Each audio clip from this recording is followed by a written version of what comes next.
हज़रादाब election watch के साथ मैं हूं हिना। जमहूरियत का सबसे बड़ा त्यौहार आम इंतखाबात है। 5 बरस में एक बार होने वाले इस त्यौहार का इंतजार वोटर्स को बेसब्री से होता है। जमहूरियत के जश्न की आमद है। सियासी जमातें चुनाव मोड में नजर आ रही हैं। लीडरों के जलसे, जुलूस, रैलियों से इलेक्शन का माहौल भी बिल्कुल तैयार दिखाई दे रहा है। सियासी जमातें वोटरों को राम करने के लिए वादे कर रही हैं, दावे कर रही हैं। हाँ, वोटर जरूर उनकी बोलियों को तोल मोल कर देख रहे हैं। हर बात का तनकीदी जायजा लिया जा रहा है, या फिर अगर हम यूं कहें कि सियासी पार्टियों का तर्ज अमल स्कैनर पर है तो बेजाना होगा।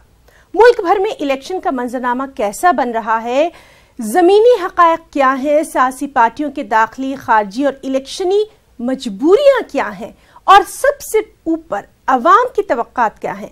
इलेक्शन वॉच में आज हम इसी सब का अहाता करेंगे। देश के सियासी मंजरनामे पर औरंगाबाद शहर किसी दौर में मुस्लिम गलबे वाला शहर कहलाता था, लेकिन आज मंजरनामा यकसर बदल चुका है। पिछली 3 दहाइयों से औरंगाबाद पार्लिमानी हलके से मुस्लिम उम्मीदवार तो दौरे सेकुलर उम्मीदवार का मुंतखब होना भी एक ख्वाब बनकर रह गया है। इसकी कई एक वजूहात हैं। ताहम फिरका परस्ती की भेंट चढ़ी सियासत ने औरंगाबाद शहर को तरक्की के मामले में बरसों पीछे ढकेल दिया है, और इसका एहसास अब अवाम को भी बखूबी होने लगा है। लेकिन क्या ये शहर फिर से तरक्की के धारे में शामिल हो जाएगा? देखिए औरंगाबाद से अजहरुद्दीन की ये खास रिपोर्ट। 2019 के पार्लिमानी चुनाव का बिगुल बज चुका है। उत्तर प्रदेश के बाद महाराष्ट्र वो रियासत है जहां सबसे ज्यादा यानी 48 पार्लिमानी हलके हैं।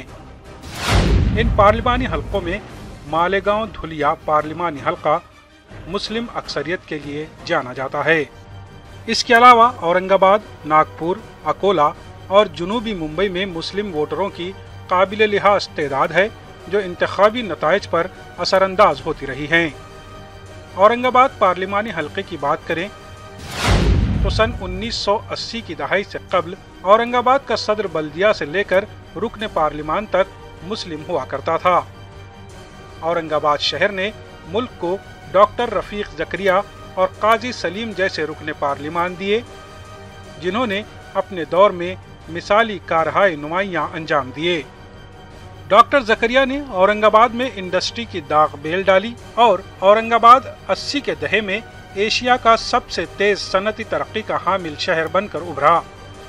लेकिन दूसरे मायनों में औरंगाबाद पार्लिमानी हलके का सियासी तवाजुन गुजरते वक्त के साथ गैर मुतवाजिन हो गया।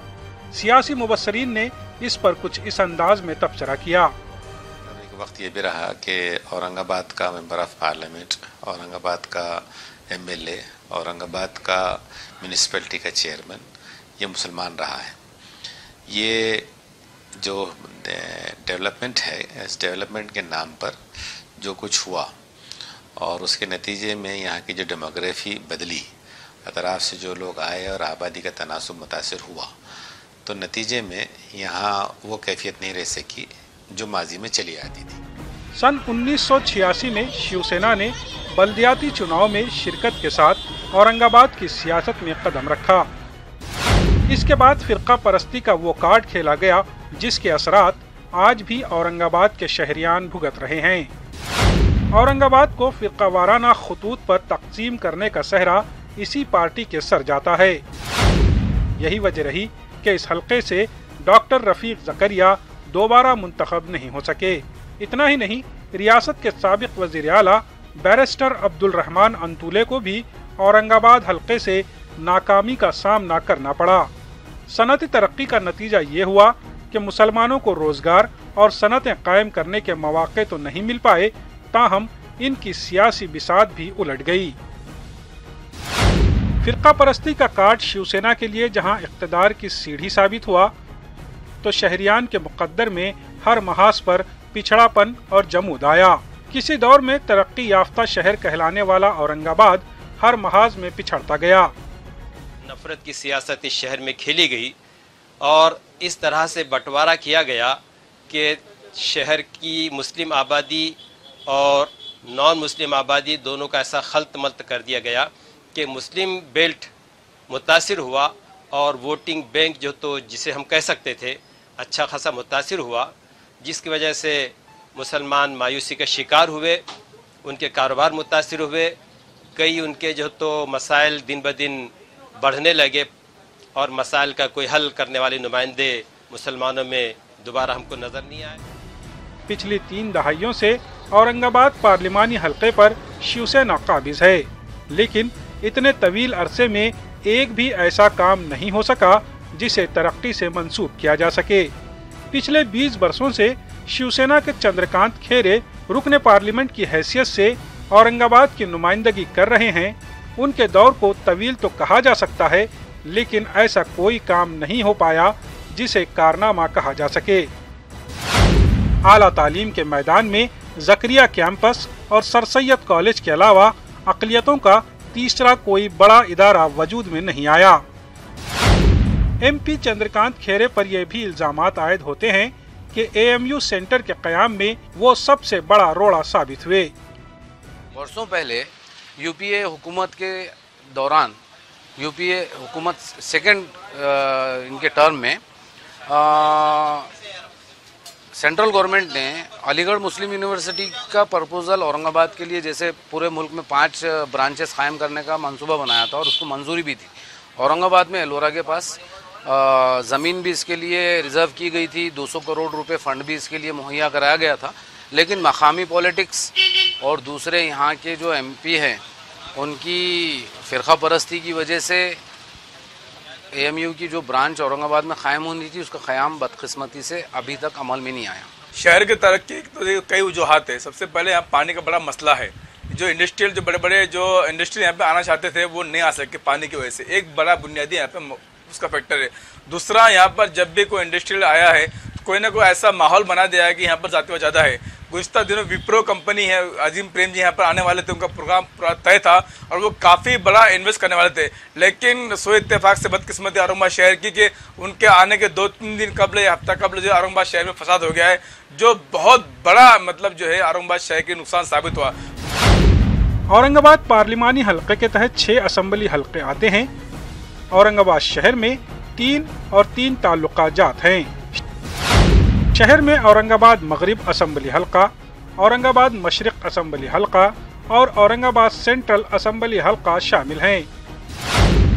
اس طرح ویجا پور، کنڑ اور گنگا پور اسمبلی حلقے بھی اورنگ آباد میں شامل ہیں۔ اورنگ آباد کے مسلمانوں کا ماننا ہے کہ انہیں سیکولرزم کی بقا کے نام پر ٹھگا گیا۔ بی جے پی اور شیو سینا کے خوف میں مبتلا کر کے ان کے ووٹ بٹورے گئے، لیکن جب مسلم امیدوار کی بات آئی تو ایک بھی ہندو ووٹ مسلم امیدوار کے حصے میں نہیں آیا، جس کے سبب اورنگ آباد پارلیمانی حلقے کی اقلیتیں سیکولر پارٹیوں سے بدظن نظر آتی ہیں۔ سیکولر کے نام پر مسلمانوں سے ووٹ لیے جاتے ہیں، لیکن سیکولرزم کے نام پر مسلم کینڈیڈیٹ کو ووٹ نہیں دیا جاتا۔ یہ جو ایک سیکولر پارٹی کی خامی ہے، اس کی وجہ سے یہاں کی سیاست ختم ہوتے آئی۔ ہندو امیدوار کو مسلم نے سیکولر کی حیثیت سے ووٹ دینا اور مسلم امیدوار کو ہندو نے سیکولر کی حیثیت سے ووٹ نہیں دینا، یہ ٹرینڈ یہاں پہ چلا آیا ہے۔ اس میں بدلاؤ ہو گیا، اس کی وجہ سے جو ہے یہاں پر سیکولر پارٹی ناکام ہو رہی ہے۔ چند سال پہلے حیدرآباد کی سیاسی پارٹی ایم آئی ایم نے کارپوریشن چناؤ میں شرکت کے ساتھ اورنگ آباد کی سیاست میں قدم رکھا۔ ایم آئی ایم کے 25 کارپوریٹرز منتخب ہوئے اور اسمبلی چناؤ میں امتیاز جلیل کی صورت میں اقلیتی چہرہ بھی ابھر کر سامنے آیا۔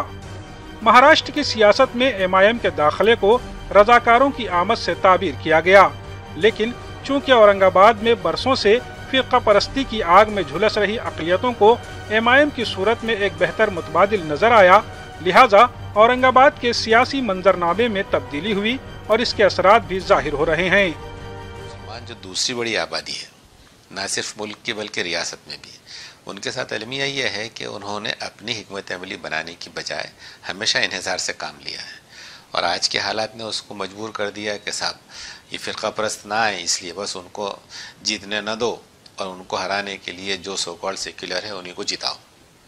یہ جو حکمت عملی کہی جا سکتی ہے یہ وقتی تو ہو سکتی ہے، لیکن کم نصیبی مسلمانوں کی یہ ہے، مسلم قیادت کے ذمہ یہ بات عائد ہوتی ہے کہ یہ جو امیجیٹ ایفیکٹ ہے یہ امیجیٹ کب تک رہے گا، یا عارضی سچویشن کب تک رہے گی، ان کے پاس کیا اسٹریٹجی ہے کہ آئندہ الیکشن میں یہ سچویشن نہیں ہوگی۔ یہ جو ملی قیادت کا سیاسی طور پر کسی مشترکہ لائحہ عمل کی طرف نہیں آنا، اپنے ووٹ کو کنسالیڈیٹ کر کے انصاف کی لڑائی کے لیے سامنے نہیں آنا، یہ مسلمانوں کی بے وزنی کی بڑی وجہ ہے۔ اورنگ آباد پارلیمانی حلقے میں ووٹروں کی مجموعی تعداد ایک اندازے کے مطابق 18 لاکھ سے زائد ہے۔ پچھلے پارلیمانی چناؤ میں ووٹروں کی تعداد 17 لاکھ تھی۔ مراٹھا طبقے کے 6,20,000 ووٹ ہیں۔ دوسرے نمبر پر مسلم ووٹر ہیں جن کی تعداد 5,10,000 ہیں۔ دلت طبقے کے 2,25,000 ووٹر ہیں۔ مالی سماج کے 2.5 لاکھ ووٹر ہیں۔ اس کے علاوہ دیگر طبقات کے ووٹ تقریباً 2.5 لاکھ ہیں۔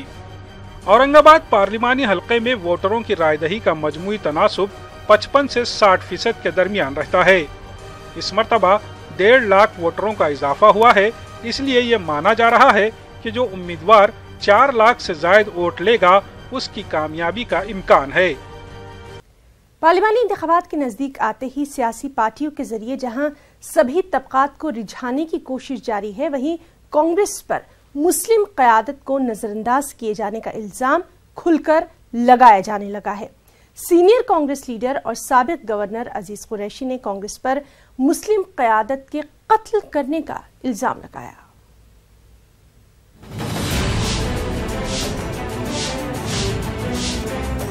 مدھیہ پردیش ہندوستان کا ایسا صوبہ ہے جہاں پر مسلم آبادی کا تناسب 9% ہے، لیکن افسوس کا مقام یہ ہے کہ 80 کی دہائی کے بعد سے یہاں پر مسلم قیادت کو نظر انداز کرنے کا جو سلسلہ سیاسی پارٹیوں کے ذریعے شروع کیا گیا وہ بدستور جاری ہے۔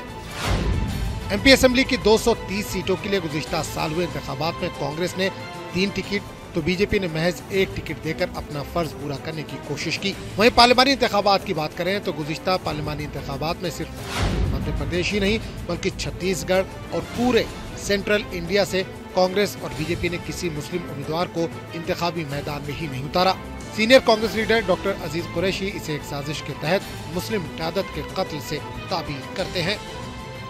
کانگریس جو آزادی سے پہلے جس کو لوگ سمجھتے تھے کہ ایک عبادتگاہ ہے، ایک ٹیمپل ہے، ایک مندر ہے، جہاں لوگ آتے تھے اپنا سب کچھ قربان کرنے کے لیے، اپنا مستقبل، اپنا خاندان، اپنی پراپرٹی، اپنے کیریئر، اور اسی مندر میں، اسی عبادتگاہ میں منی لینڈر داخل ہو گیا، پونجی پتی آ گیا، جہاں ٹکٹ بکنے لگے، منسٹریز بکنے لگیں، وزارتیں بکنے لگیں، منتری منڈل کے پد بکنے لگے۔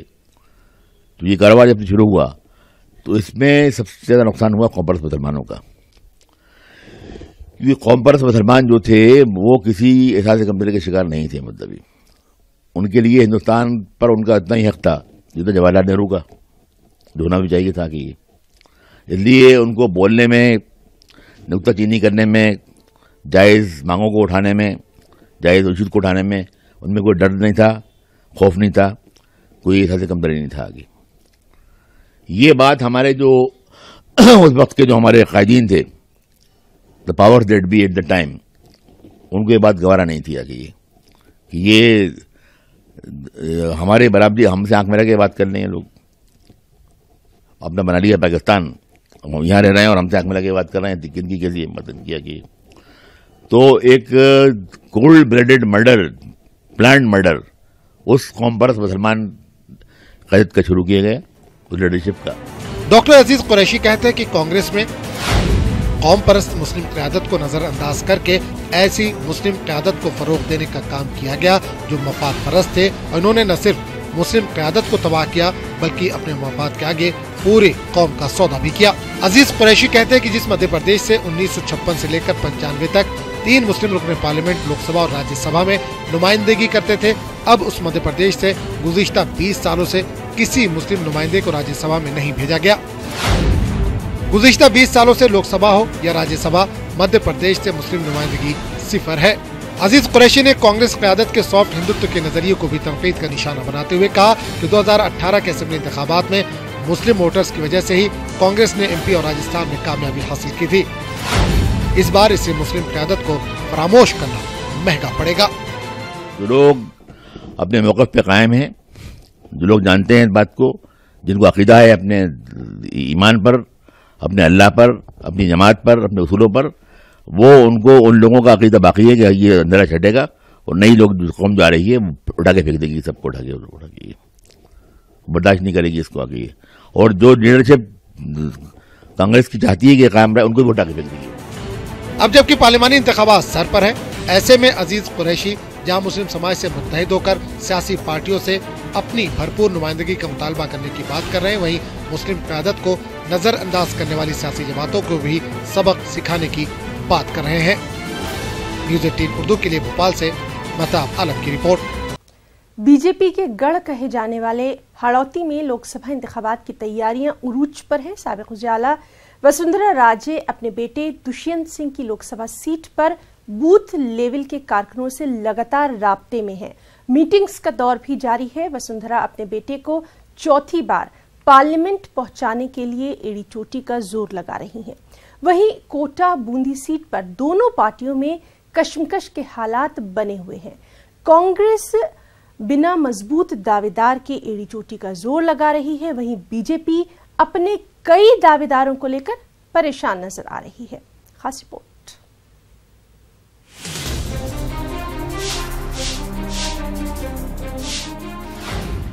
राजस्थान के हाड़ौती रीजन की दोनों लोकसभा सीट झालवाड़ 12 और कोटा बूंदी पर फिलहाल बीजेपी काबिज है। खास बात यह है कि इस बार झालवाड़ 12 सीट पर साबिक़ वज़ीर आला के बेटे चौथी बार रुकने पार्लियामेंट बनने की तैयारी में है। वहीं वसुंधरा राजे भी अपने बेटे को जीत का चौका लगवाने के लिए कोई कसर बाकी नहीं रखना चाहती। जबकि कांग्रेस जब से इख्तिदार में आई है उसके हौसले बुलंद है, लेकिन कोटा बूंदी सीट पर इसका कोई मजबूत दावेदार नजर नहीं आ रहा है। फिलहाल कोटा बूंदी लोकसभा सीट पर 8 असेंबली में से 5 पर बीजेपी काबिज है। कांग्रेस के इस ऐलान के बाद कि रुकन असेंबली को लोकसभा के लिए मैदान में नहीं उतारा जाएगा, कांग्रेस को कोई दमदार उम्मीदवार नहीं मिल पा रहा है, पर कांग्रेस जमीनी सतह पर कोशिशें जारी रखे हुए है। कांग्रेस के कार्यकर्ता को तैयार कर रहे हैं और हम ये तय करेंगे कि नरेंद्र मोदी जिस तरह से झूठ बोलते हैं, संघ जिस तरह से झूठ बोलता है और राष्ट्रीय स्तर पर जिस तरह से इन्होंने सद्भावना बिगाड़ रखी है, हम चाहते हैं पूरे हिंदुस्तान के अंदर शक्ति के माध्यम से युवाओं को जोड़ा जाए और युवाओं के साथ साथ और आम आदमी को के पास ये बात पहुंचे कि संघ और नरेंद्र मोदी जिन्होंने इस सद्भावना का जो माहौल खराब कर रखा है, वो हम माहौल ठीक करना चाहते हैं। हमारा बहुत अच्छा युवा वर्ग और महिला और बुजुर्ग इन सब ने बहुत अच्छा प्रशिक्षण लिया। भारतीय जनता पार्टी बात करती है 60 साल में क्या किया, वो 60 सालों की पूरी कहानी हर प्रत्येक कांग्रेस के कार्यकर्ता को बताई जा रही है और एक ऐप डाउनलोड कराया जा रहा है जिसमें वोटर लिस्ट भी उसमें इनबिल्ट है और वो कार्यकर्ता जहां अपने भाग संख्या के वहां जाएगा वो ऐप अपने आप चालू हो जाएगा। वो जिस भी वोटर का उसमें नाम डालेगा उसका पता एड्रेस सब होगा, उसकी सर्वे करेगा, सर्वे करने के बाद उसमें वो टिक करेगा पहले किसमें उसने भारतीय जनता पार्टी को वोट दिया, कांग्रेस को वोट दिया या अन्य किसी पार्टी को वोट दिया। और कांग्रेस को वोट दिया है तो ठीक है, अन्य किसी पार्टी को वोट दिया तो क्यों दिया है, क्या कांग्रेस के प्रति कोई रुझान नहीं था, कोई बात थी, कांग्रेस की कोई कमी थी, उसको दुरुस्त करने के लिए वो कार्यकर्ता मेहनत करेगा और कांग्रेस के साथ कार्यकर्ता तो उसको जोड़ेगा। कांग्रेस लगातार अपनी ताकत का मुजाहरा कर रही है और सोशल मीडिया के जरिए अवाम तक पहुंचने की कोशिश कर रही है। वहीं बीजेपी भी लगातार शहरी और देही इलाकों में मीटिंगें कर रही है। कोटा बूंदी सीट पर बीजेपी भी कशमकश में है। 2014 के इंतखाबात में बीजेपी लीडर ओम बिरला ने कांग्रेस उम्मीदवार अजय राज सिंह को 2 लाख से ज्यादा वोटों से शिकस्त दी थी। इन्होंने अब बीजेपी का दामन थाम लिया है और टिकट की दौड़ में शामिल हो गए हैं। वहीं 2 साबिक रुकन असेंबली भवानी सिंह और प्रहलाद गुंजल ने भी टिकट की दावेदारी करके बीजेपी के लिए मुश्किलें पैदा कर दी हैं। कांग्रेस बहुत बड़ी दल है, लेकिन कांग्रेस की देश के अंदर कई प्रदेशों में तो हालत ये है कि उनकी एक सीट चुनाव नहीं जीतने वाली। कई प्रदेशों के अंदर उनको उम्मीदवार नहीं मिलना। हालत ये कि इतनी बड़ा 125 साल पुरानी कांग्रेस को छोटे छोटे क्षेत्रीय दलों से 1-1, 2-2, 3-3 सीटें मांगने की आवश्यकता पड़ रही। इससे लगता है कि पूरे देश के अंदर कांग्रेस की हालत कितनी कमजोर है। हाड़ौती की दोनों लोकसभा में कुल 17 असेंबली सीटों में फिलहाल 10 पर बीजेपी काबिज है। झालवाड़ की 4 सीटों पर बीजेपी काबिज है तो 12 की 4 असेंबली सीट में 3 पर कांग्रेस का कब्जा है। कोटा बूंदी सीट पर 8 में 5 पर बीजेपी का कब्जा है, 3 कांग्रेस के हिस्से में है। झालवाड़ 12 लोकसभा सीट पर वसुंधरा राजे की 30 साल से मजबूत किलेबंदी है तो वहीं कोटा बूंदी सीट पर मीना बिरादरी इस बार कांग्रेस पर दांव खेल सकती है। दोनों पार्टियों के उम्मीदवारों के नाम सामने आने के बाद इस लोकसभा के 19,31,000 वोटर जीत का सेहरा किसके सर बांधते हैं, ये तो नतीजे आने के बाद ही साफ हो पाएगा। कोटा से न्यूज़ 18 उर्दू के लिए शाकिर अली की रिपोर्ट।